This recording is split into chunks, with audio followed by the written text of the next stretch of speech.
Second Saturday Sunday holiday ఉందని bag తీసుకొని ఏలూరు నుంచి విజయవాడకు బస్సు ఎక్కాను. విజయవాడలో దిగి మళ్ళీ గుంటూరుకి బస్సు ఎక్కాను. ఎందుకంటే మనం వెళ్ళాల్సిందే ట్రైన్కి. గుంటూరులో ట్రైన్ ఎక్కి అక్కడ నుంచి మన నంద్యాలకు ప్రయాణాన్ని మొదలుపెట్టాము. ఎప్పుడొస్తుందా అని చెప్పి వెయిట్ చేస్తూ అటు ఇటు తిరుగుతూ డోర్ దగ్గర నిలబడుతూ వ్లాగ్ కోసం పాడని పాటలు అన్నీ ఇన్ని కాదు, కానీ నేచర్ మాత్రం చాలా బాగుంది అక్కడ ప్లేసెస్. ఎందుకంటే నేను ఇప్పుడు నైట్ జర్నీ తప్ప పగలు ఎప్పుడు జర్నీ చేయలేదు ఈ రూట్లోని.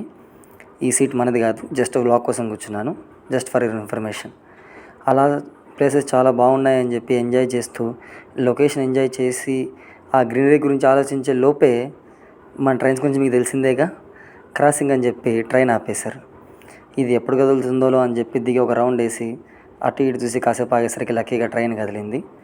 సరే దేవుడా కదిలిందని చెప్పి కూర్చుని సంతోషపడేసరికి మన చెలిమి దగ్గర ఉన్న టన్నెల్ వచ్చింది. ఇది ఒక మంచి ఎక్స్పీరియన్స్, చాలా బాగా ఎంజాయ్ చేసాము. ఈ టన్నెల్ అయిపోయి బయటకు వచ్చే లోపు చాలా సంతోషకరమైన ఆనందకరమైన మన నల్లమల్ల అడవుల యొక్క అందం చాలా అంటే చాలా బాగుంది. ఐ ఫెల్ట్ వెరీ హ్యాపీ చూడ్డానికి. ఎందుకంటే ఈ రూట్లో ఎప్పుడు నైట్ ప్రయాణం చేయడం తప్ప డే టైం ఎప్పుడు ప్రయాణం చేయలేదు. ఇట్స్ డిఫరెంట్ ఎక్స్పీరియన్స్, చాలా అంటే చాలా బాగుంది ఎక్స్పీరియన్స్. ఆ కొండల మధ్యన పోతూ ఉంటే ఖచ్చితంగా ఎక్స్పీరియన్స్ చేయండి డే టైంలోని. ఈ జర్నీ చాలా బాగుంటుంది. ఇది సంతోషపడేలోపే మళ్ళీ క్రాసింగ్ అని చెప్పి ఆపేశారు.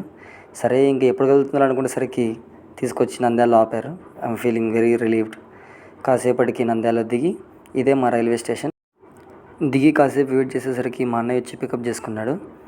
సో వెళ్ళేసరికి నైట్ అయింది. ఈ వ్లాగ్ ఇంతే. Bye bye.